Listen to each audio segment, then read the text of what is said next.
Good morning. Right on time. I am Dr. Dwanda Duncan, a co-director of the Civil Rights and Civic Virtue Project.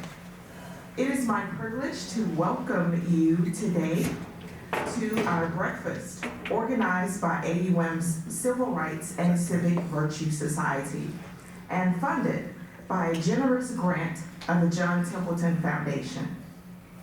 The mission of the Civil Rights and Civic Virtue Society is to foster civic identity, commitment, and civic mindedness through community-engaged learning opportunities. Toward this end, the Speaker Series provides a forum for us to host individuals who have distinguished themselves through their service within the community and through their ability to advance our understanding of the civil rights movement or development of civic virtues. Today's event is the fifth of this academic year and the second this spring. We hope you can join us for our upcoming events, one being on April 10th. Author and illustrator Lila Quintera Weaver will serve as the speaker. May 14th and 15th is our Out of the Box workshop, and June 23rd through 27th, our summer seminar with the AUM community invited speakers. Ladies and gentlemen, the person that will introduce our speaker is Ms. Taylor McGill, a senior majoring in communication disorders and minoring in psychology. She is a member of Zeta Phi Beta Sorority Incorporated, an honor student, and our only two-time, soon-to-be three-time, CRCV Summer Seminar Student Fellow, Ms. Taylor McGill, who will introduce our speaker.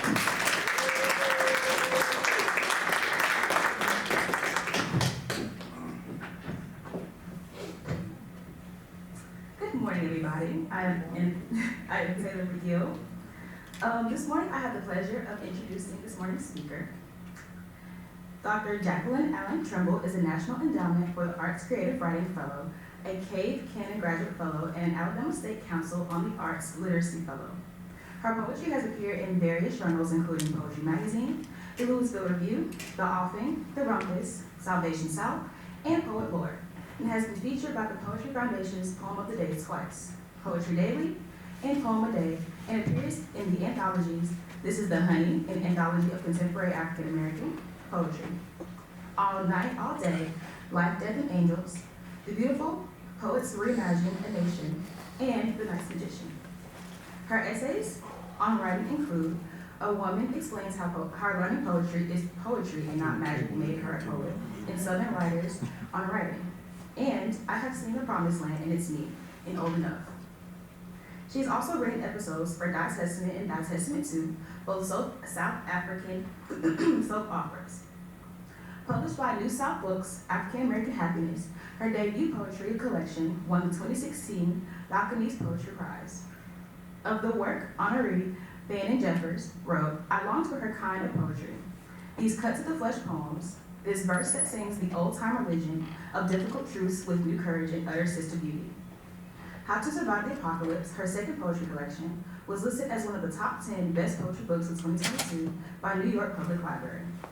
Brando Horton writes about the book, Not Since Carolyn Rogers Have We Heard Her Voice This Bold Buttress by Poetic Craft. It's all here. The energy and excitement of Black idiom reimagined as contemporary art. The beautiful defiance of a bowed fist disguised as love. Trimble earned a bachelor's in arts from Huntington College and a master's in arts and a PhD in English from the University of Alabama. She is a professor of English and chair of the Department of Languages and Literatures at the Alabama State University. Ladies and gentlemen, please join me in welcoming our speaker, Dr. Jacqueline Trimble.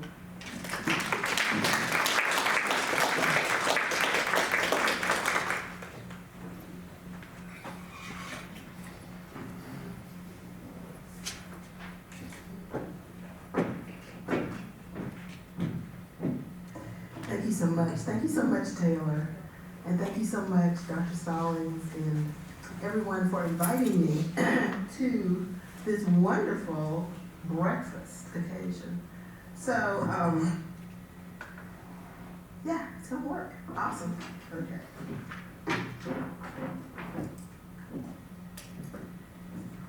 So I'm an old teacher, so I move around a lot. So I'm going to try to stay in front of this microphone. How are y'all doing this morning? Good. Good. Your bright, shiny faces. It's good to see you. So I'm actually going to start with a poem. I've put my poems up on PowerPoint just so sometimes with poetry, you know, you need a second to figure things out. And so it's sometimes good to be able to see them. But I actually want to start with a poem that's not up there. So I go around the country reading, doing these poetry readings, and invariably, when I'm out of the South, people say, "You live in Alabama?" I said, "Why, yes, I do." And what's weirder is I like it. And they said, "Really? Aren't you afraid?" I said, no, I'm not. And so it occurs to me, it puts me in a really weird position of being an African-American woman who writes about very clearly African-American subjects, history, civil rights, and also the South. And to love these two things that seem very in opposition at times. And so I wrote a poem thinking about that, and it's the very first poem in American Happiness. Everybody in America hate the South. And I wanted to start with that. I think it is appropriate for this group.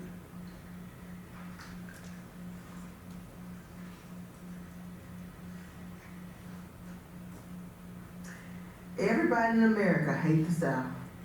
That land filled to the rafters with ghosts of lynched boys and attics full of souvenirs, dried ears, fingers, genitalia like prunes, the sweet magnolia memory of Miss Scarlett calling for Mammy, who has now grown some dreadlocks and owns the chicken restaurant on the boulevard. America ought to say, "Thank you, Miss South, thank you for being like Jesus and taking on the sins of the whole country." Or being our crazy Aunt Hazel, who runs naked through a house full of company shouting all the foolish things we think but can't say. So we can walk around all post-racial and watch Gone with the Wind over and over, swooning from the romance. One of my very favorite type of poems to write is revenge poems, where I sort of call out people. A lot of my poems used to actually come from fights I started on the internet. I don't do that anymore. But it was fun for a time. So I'm talking today about writing about difficult subjects, which I do quite a bit. And sometimes with humor, because I think humor is necessary to confront the world. Like, it can't all be doom and gloom. There must also be some joy. My mother was an incredibly ironic person. When I was in 1968, three things happened. My father died, Martin Luther King Jr. was assassinated, and my mother took me to Edward T. Davis Elementary School. And that year, I became the only little black child at that elementary school. My mother was a foot soldier in the fight for civil rights. She was the only woman on the board of the MIA, the Montgomery Improvement Association, and as some of you will remember, that ran the Montgomery bus boycott. Her name was Erna Dungy Allen, or Erna Dungy at the time. And she happened to be at the church where Dr. King and the others formed the board. So she became the financial secretary. She had a cross burned on her lawn for a speech she gave in Selma. She was sued along with CBS for some statements she made. But my mother was a person of great determination. And she was not going to be deterred in any manner. So I ended up going to Edward T. Davis Elementary School. I did not realize that I was a social experiment at the time. My mother told me this school has 2 recesses, and I said, let's go. And so we went there, and my mother joined the PTA. She put me in brownies. I did all the things. And they had this winter carnival the first year, the fall carnival the first year I was there. And my mother decided to, because the parents would volunteer to man booths, and my mother manned the fortune telling booth. And so all these people lined up for Mama to tell their future. And I went dressed as a ghost.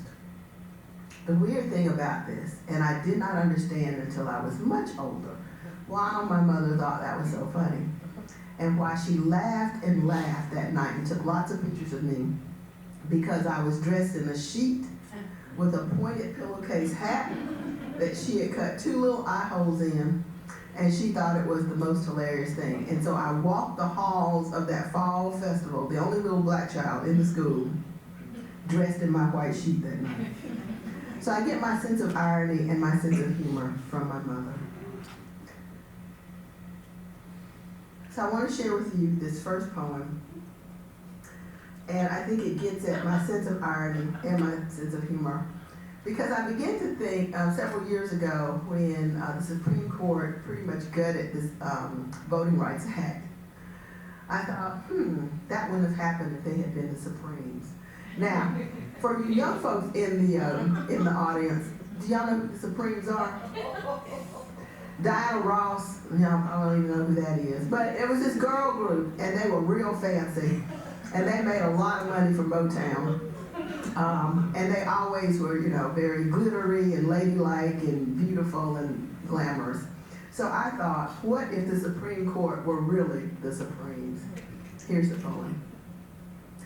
Oh, how their bedazzled robes glisten as they glide into the courtroom. Open wide their satin-gloved arms, flutter their long store-bought eyelashes and croon, my world is empty without you, babe.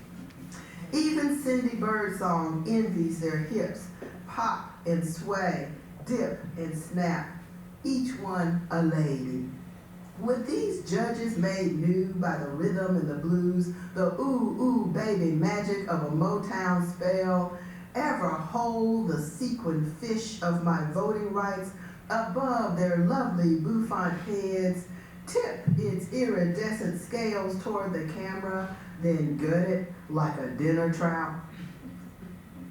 So that gives you a little bit of how my mind works, which is often strange. So I was finishing How to Survive the Apocalypse, and believe it or not, that book starts with a poem called Plague, which is about, of course, the pandemic, and ends with How to Survive the Apocalypse. And I actually started writing that book, though, before the pandemic. And I was thinking about all the things that people have survived, African American people in particular, and thinking about the idea that we have survived many apocalypses. And my thesis of that book, because poems have, they have an argument, is that we have survived by our creativity. Think about people who made quilts out of scraps of material, and they just weren't utilitarian, they were also beautiful. People who made gardens as an outlet for their creativity. People who created songs, even if they didn't know music. This is where country music comes from. This is where the blues comes from. This is where spirituals come from. People making beauty out of dire circumstances. Think about food ways. The way we take something that's pretty awful and make it something really delicious. I mean, I can't even afford oxtails anymore, and that used to be the part they threw away. Have you seen the price of chicken wings? I mean, come on. So it's all about, the best food is peasant food, right? People making something delicious. And so I was writing this book, and a lot of the book was in response to incidents of violence that were taking place in the country at the time. And I got up one morning to work, And I said, I cannot write one more poem about a dead black body. I can't do it. I've got to write something else this morning. And so I thought about a story my mother told me about something that happened to her. And I decided to write this poem, this next poem I'm going to read, which is called The Language of Joy. Because I think in dire times, in oppressive times, in difficult times, people are so resilient. I know that as human beings we do a lot of awful things, but I am really enamored of our resistance and our ability to find joy even in the most dire circumstances. So I wrote this poem as an homage to my mother, as an homage to the resilience of the human spirit, and it's called The Language of Joy.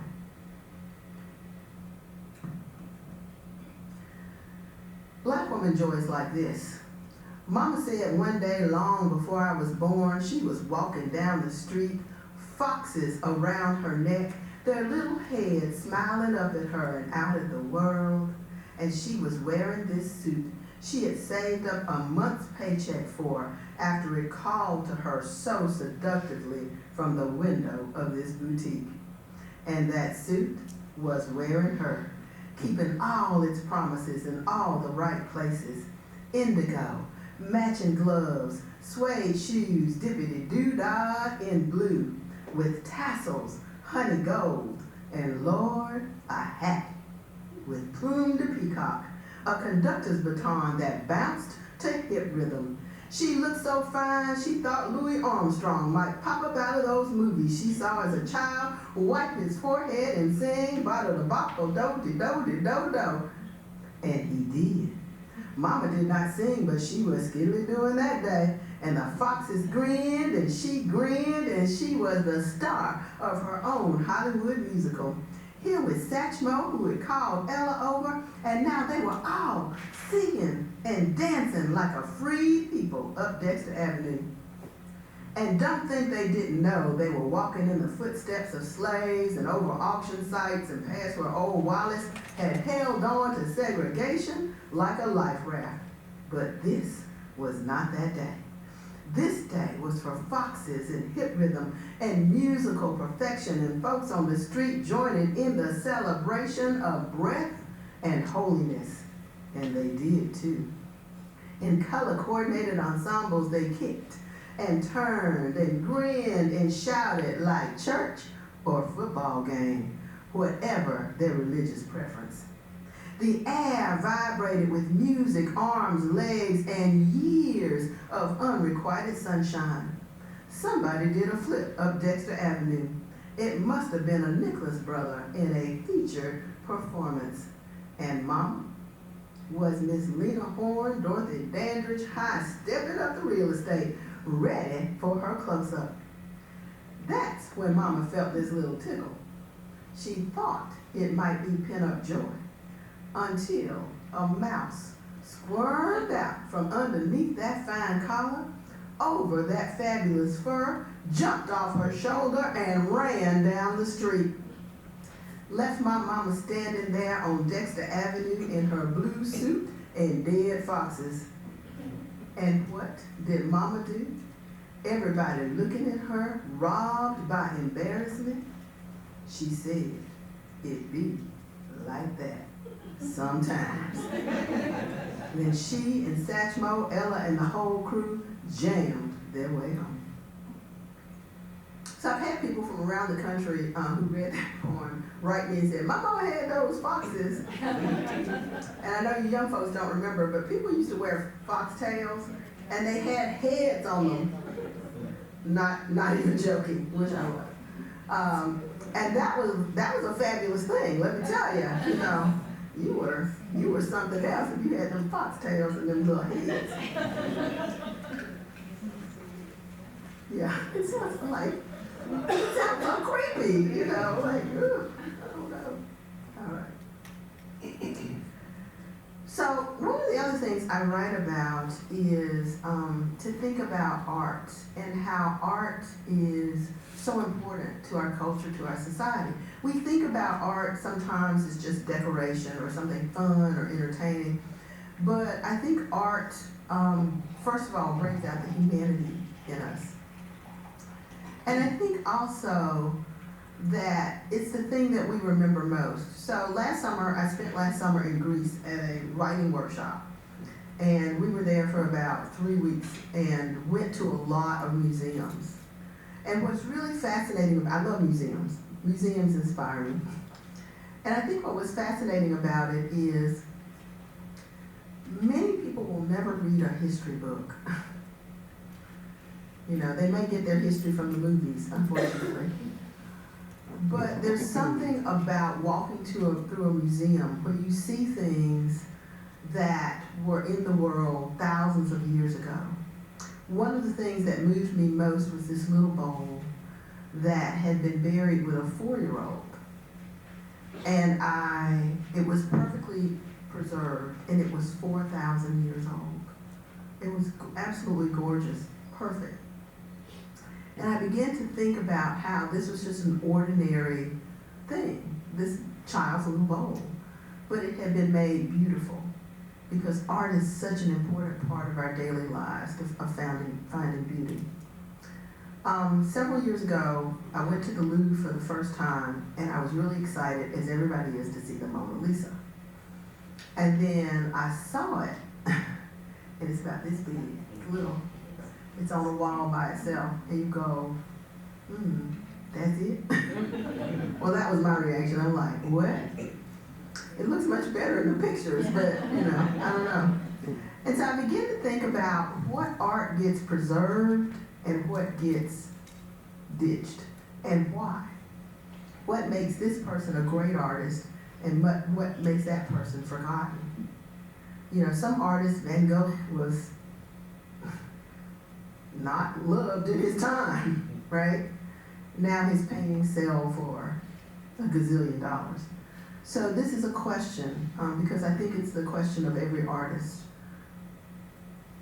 What about the art? Who decides about what's worthy and what's not? And how do we decide? And so this is called the Mona Lisa in real life. And it's a sign, the Mona Lisa in real life. How can we know what will survive before it survives? Or picking up our own likeness by a street artist, know if we hold a paint-by-numbers fabrication, a redundancy of someone else's imagination, or the Mona Lisa, which is much smaller than I imagined, lonely on its own wall, surrounded by guards and gawkers. What do they see? Her dark clothes, the spackled face, that smile unsuited to the pageant circuit, and yet we love her as much as the Madonna or Madonna. Why her? Her and her knowing smirk or indigestion or imbecility. Who knows? Who knows why we hold so dear what someone called art, long after the caller has molded to nothing, long after we have abandoned our rote prayers, and God himself has grown bored with our ridiculous naming. One of the reasons I wrote that poem is because I'm part of an organization called Cave Canem, and Cave Canem's mission was to support Black poets. They only do poetry. And the idea was there were very few, if any, Black people on editorial boards, on the American Academy of Poets. Very few people were chancellors. Very few people were of color were at the Poetry Foundation. You could sort of name the Black Pulitzer Prize winners because there were only a few, very few. And so their mission became to develop a whole group of people, to teach them, to get them on editorships. And what Cave Canem did was it changed the face of American poetry. And so we have people now like Jericho Brown and Tayumba Jess, and they just keep rolling around. Last year I got to judge the National Poetry Series. That never would have happened without Cave Canem. And so when we think about art, we have to also remember that there's a political component to art.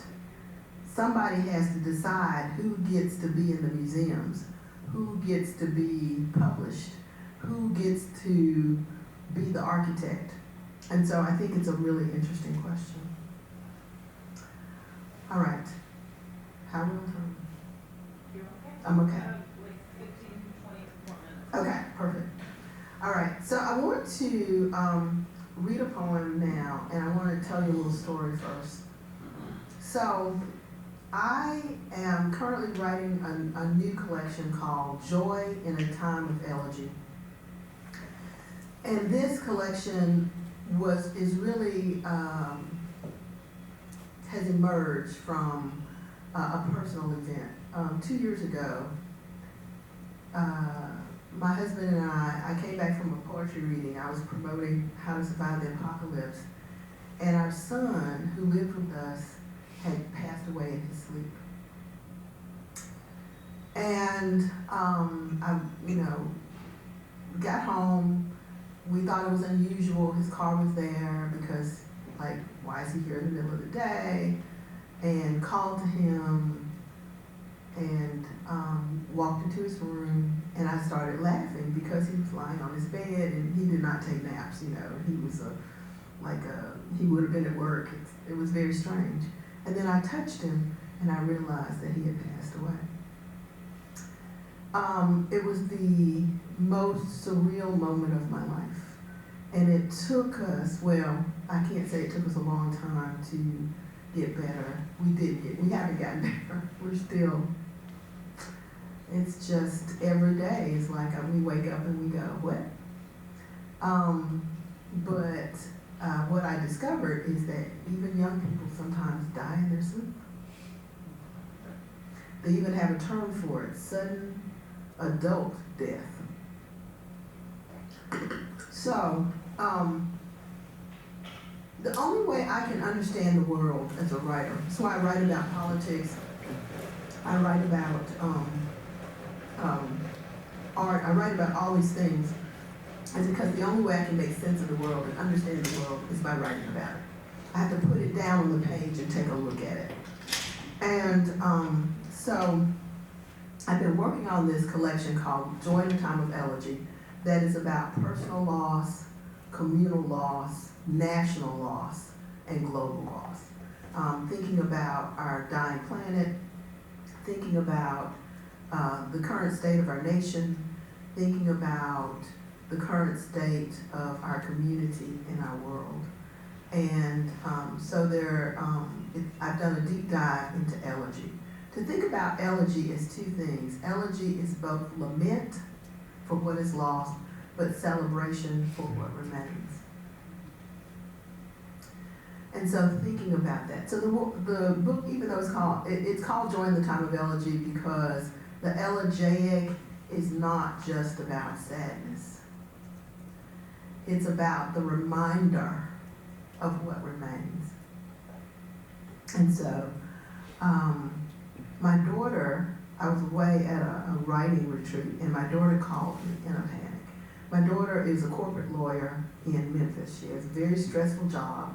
And so sometimes in the middle of the day, she works from home, she goes to yoga.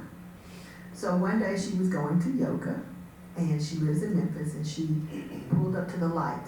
And the car behind her pulled around her into the intersection and faced her and started shooting at the car behind her. And my daughter said, I had nowhere to go. And people just started speeding off, and she said, I didn't know what to do. And so eventually she says, I gotta get out of here. And she just kind of makes a U-turn and gets out of the way, goes behind the building, the closest building there was.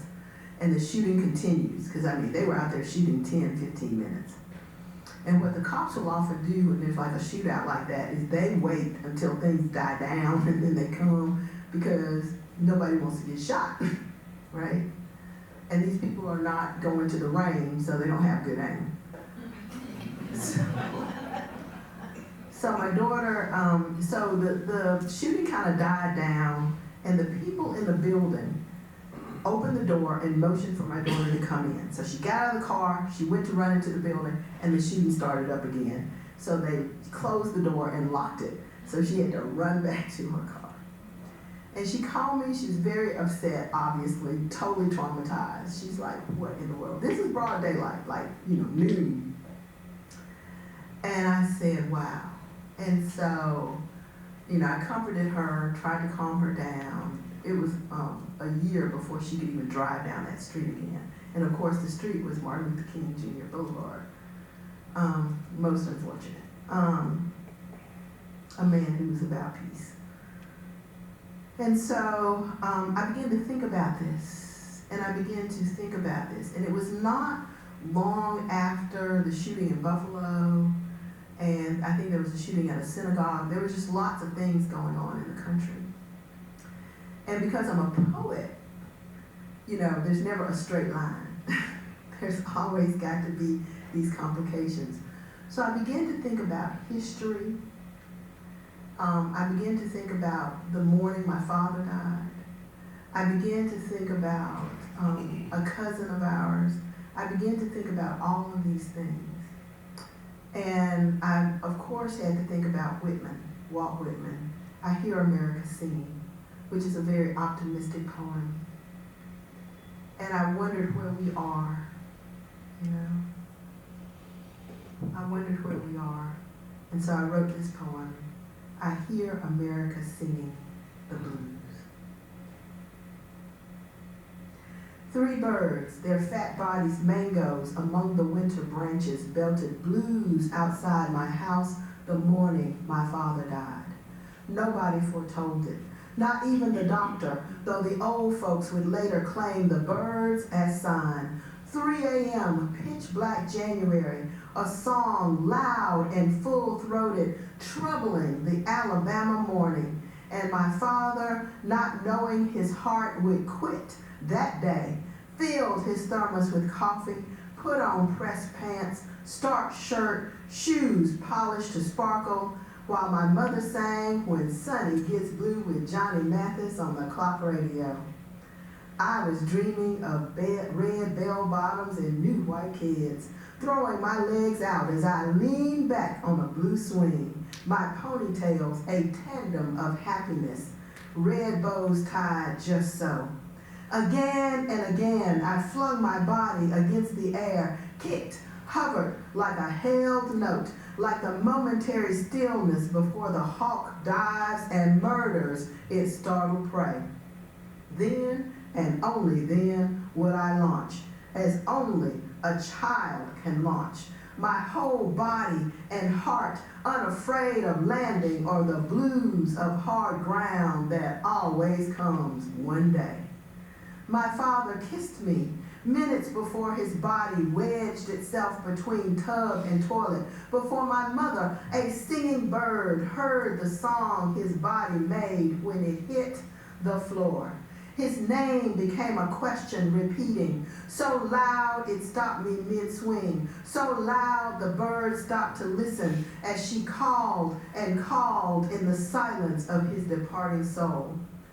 The morning my father died, Martin Luther King Jr. was 39 and Lyndon Johnson slept uneasy. Bessie Smith, long dead, was singing in their heads.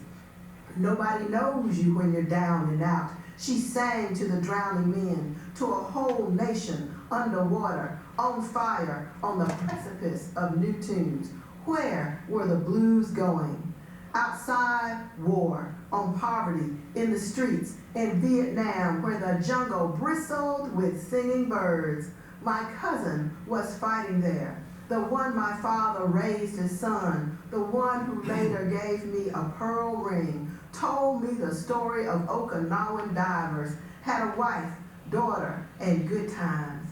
One day that cousin would steal from me for a fix. The shambles of his life shuffled like a losing hand, like a story only the blues can tell. I saw him for the last time, stranger and relative, hands shoved in his pocket, prison style, walking down my street. I watched him, his name uncalled, until he disappeared beyond the tree line into memory. Maybe he died the next day. Maybe he went to rehab. Maybe he is alive and well, diving for pearls. Pearls more delicate than bullets that whizzed past my daughter's car as she waited for the light to turn. But where was she to turn? Assaulted by flying pearls, caught in a war between two cars of young men set on the blues.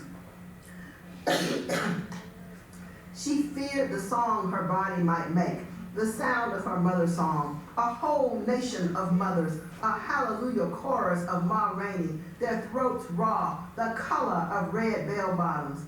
Lord, going to sleep now. Just now I got bad news to try to dream away my troubles, counting these blues. Thank you. Ma Rainey, tell us your dream now. What will our future be? We're stuck in these blues, Ma Rainey. Can't do nothing but wait and see. 4 months after my father died, Mahalia told the Lord to take King's hand. He was tired, weary, and plumb worn out. The thud of his body hitting the balcony, the repetition of these themes. Second line keeps playing, blues replicating like rifle shots. The grocery, the school, the mosque, the church. I am black and blue with singing. The synagogue, in the street, everywhere, everywhere, everywhere. Bodies falling like soldiers in the jungle, like children hurling themselves off swings, indifferent to the ground, or birds that bellow the blues. Loud and raw-throated, full of lament and portent. And we go on, as if the world is not primed for destruction, as if each day is as ordinary as the morning my father got up, put on his clothes, reached for his cigarettes, and died, there on the bathroom floor, while my mother sang with Johnny Mathis, love is gone, so what can it matter? And I dreamed of summer.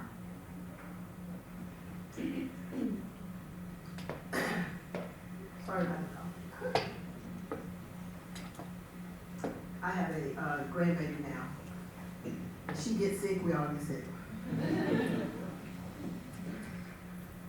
So I wanted to end with a happy note. I try not to go out on a heavy note, but something a little less fraught, I guess is the best way to say it. So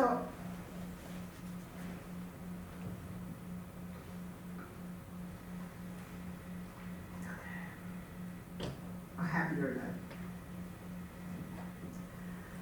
So the academics in the room will understand. For a long time, I did not write poetry. I started out to be a poet, studied with Garrett Hongo. My mother died, and I came home, got married, started working in the Writing Center at Alabama State. And my dean and my chairperson called me one day and said, you need to go and get a PhD. I had applied to University of Alabama to their MFA program and had gotten in, and they said an MFA, because we don't have a creative writing program, is not going to help you here. You need a PhD. So those of you in the humanities will understand this joke. So I did the practical thing and got a PhD in English. That is not a practical thing, but anyway. So for 30 years, I didn't write. I got a PhD. I worked at Alabama State. I moved to Huntington. I was chairman of their Department of Language and Literature for 7 years. Worked there for about 9 years, taught American literature, and I did not write poetry, except in faculty meetings, right?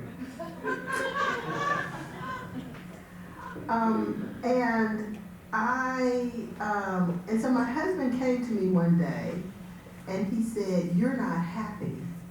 You're not writing." And I said, "Man, get out of here." I mean, I was trying to get our youngest child to Baldwin, that starts at ungodly hour in the morning, ridiculous, and I was like, I don't have time for this. He says, "You're not happy, you're not writing." This is the same man who once stood up in an Alice Walker reading and said to Alice Walker, "My wife's a writer, like you." And as I slid under the seat, it's like, "Please sit down." He said, "What can I do to help her write?" And Alice Walker said, "Do the dishes." She wasn't wrong. She wasn't wrong. So my husband said this to me, and the thing I hate about him, we'll be married 40 years in July. The thing I hate about him is he knows me better than I know me. It's a very annoying characteristic. And so I started writing again. You know, I was a tenured full professor at 2 institutions, and I was like, I don't have to write, you know, like what? And he said, "No, you need to start writing." So I started writing again. And so I was 55 when I published my first book, which was American Happiness. And I've been writing ever since. Well, this book came out of an academic article I was writing, because I used to write about film and television. And the academic article was about Mayberry. Y'all remember Andy Griffith Show? Andy Griffith Show and Gentle Ben. Y'all don't know about Gentle Ben. Gentle Ben, some of y'all will. Gentle Ben was a show about a Everglades forest ranger, right? And about really his son and the son's pet bear, Ben. Yes, you heard me right. Pet bear, Ben. It starred Clint Howard, who was Ron Howard's little brother. So at one time in the late 60s, the number 1 and 2 shows in America were Gentle Ben and the Andy Griffith Show, 1 and 2. And it occurred to me at a time when Southern law enforcement was not particularly kind to anybody, that these were the 2 most popular shows in America. And so my thesis was that America is more enamored of the America we imagine ourselves to be, rather than the America we really are. And so American happiness is like Disneyland. It's the happiest place on earth, but everything is fake. And so I wrote this poem, American Happiness, and I want to end on this. American happiness. It used to be in Mayberry, folks were never colored, not even black and white, but beige, khaki, a little gray. In Mayberry, Deputy Barney had 1 bullet and no need for rope. The only burning he did was for his Thelma Lou. The sheriff had no gun, just an Aunt Bee baking pies, and an Opie full of freckles heading off to fish or sing or court, whatever Opies do. In Mayberry, no doors were barred or locked. The jail was mostly empty. The only water hose we ever saw lay peacefully curled on Sheriff Andy's lawn. Mayberry was a southern town. Technicolor must have killed it. Made Andy a cranky lawyer, sent Opie running all the way to Hollywood. But we remember, black and white, from Chicago to Watts to Selma, we tuned in to connect the dots of Opie's face while we dined on mashed potatoes and buttered corn right before our TV sets. Mesmerized that in this southern town, the sheriff used his hose to water Aunt Bee's roses. We were so happy and relieved. We laughed until we could not think, until we fell off our sofas and wingbacks and cane bottoms. We laughed until we could not see or hear, until we could forget that outside our own windows, other sheriffs with loaded guns, snarling dogs, and ready hoses made quick work of a world on fire. Thank you very much.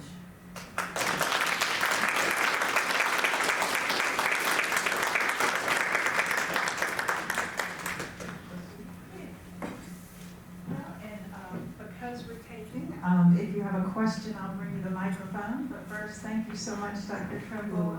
Aren't her poems wonderful?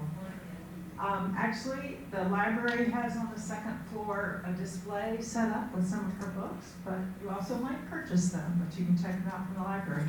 Anyone have a question for Dr. Trimble? I've stunned them into silence.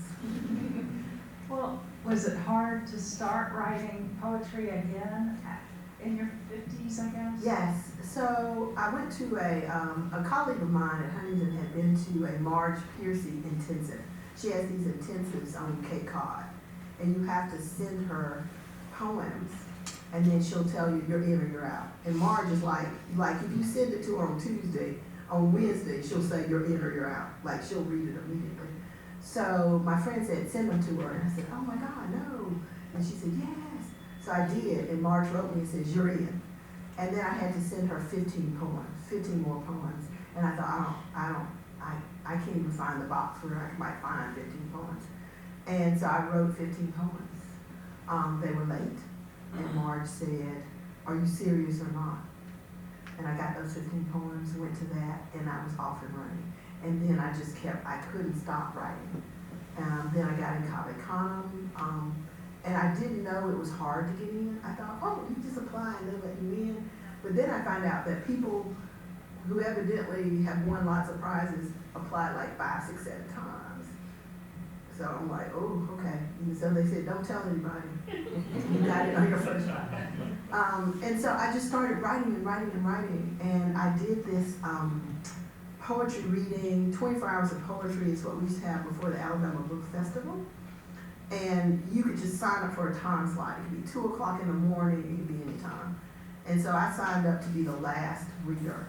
And I got up and read my little poems. And I had so few that I invited some friends to come and read in my time slot. And the publisher, Randall Williams, came up to me after the reading and he said, I want to publish your collection. And I said, I don't have a collection. He said, well, we're going to give you a contract and you're going to write one. And that's how American Happiness, came into. And I would say that it wasn't hard. Once I started writing again, I couldn't stop. I just couldn't stop. My husband, darn it, was so right. It's like I came to life again. I was so happy and just started going everywhere to every poetry retreat I could find. Yeah.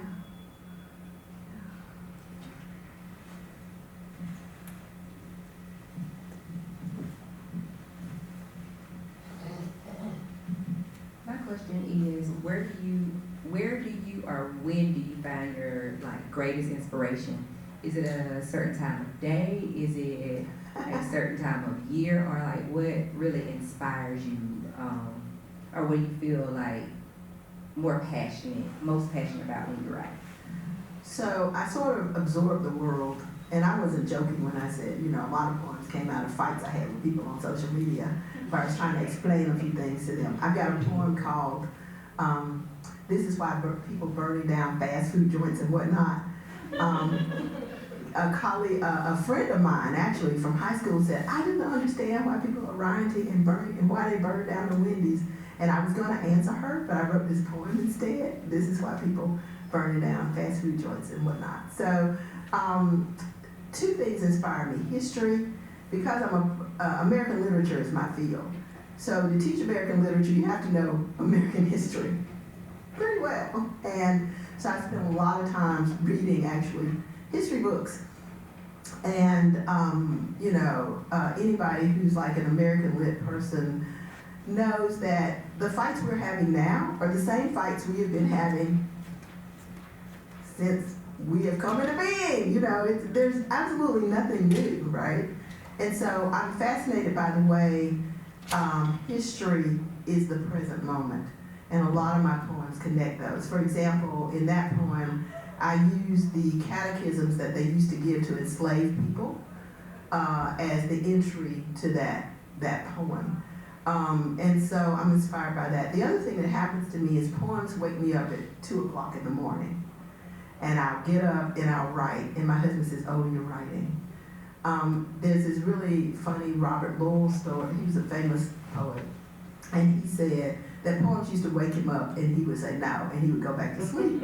He said then he would look in a journal and Elizabeth Bishop had published his poem because he said, okay, that poem just left me and went over to Elizabeth Bishop's house. So from now on, if a poem wakes me up, I'm just going to get up and write it. So poems wake me up. Museums inspire me. and just looking around the world and thinking about what doesn't make sense to me and how can I write it down and take a look at it in a poem to help it make sense to me. Thank you, and I'm so glad you do that. I very much have enjoyed reading your poetry.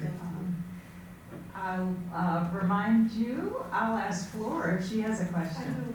Do you? Great. Well, you can say it in the microphone. Oh, okay.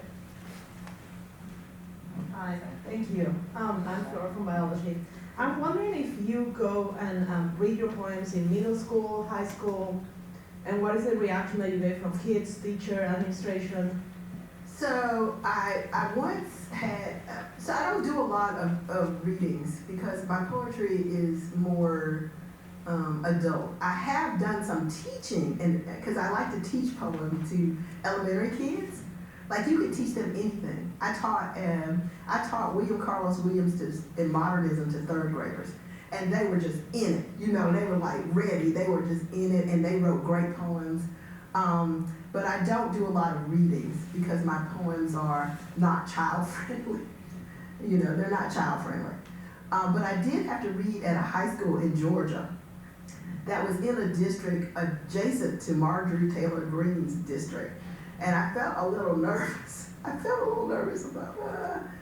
but they were high school students, so they were like thinking about lunch, so it didn't make any difference, you know. And the person who invited me was a former student of mine from Huntington, and so it was kind of a lecture on African American poetry and this kind of thing.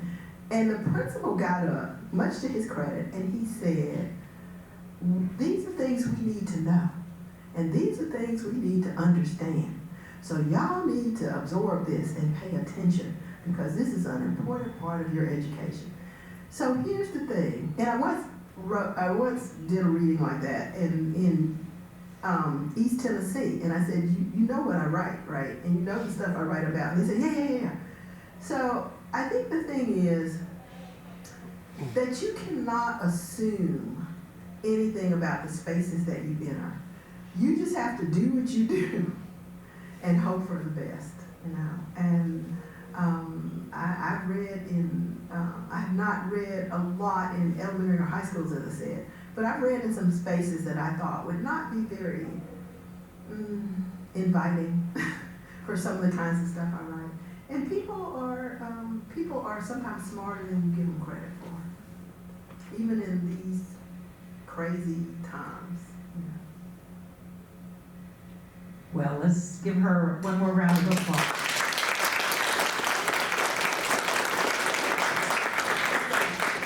I'll ask you to use that QR code to give us some feedback. You know, this is part of a grant, so part of it is we get some feedback after every session.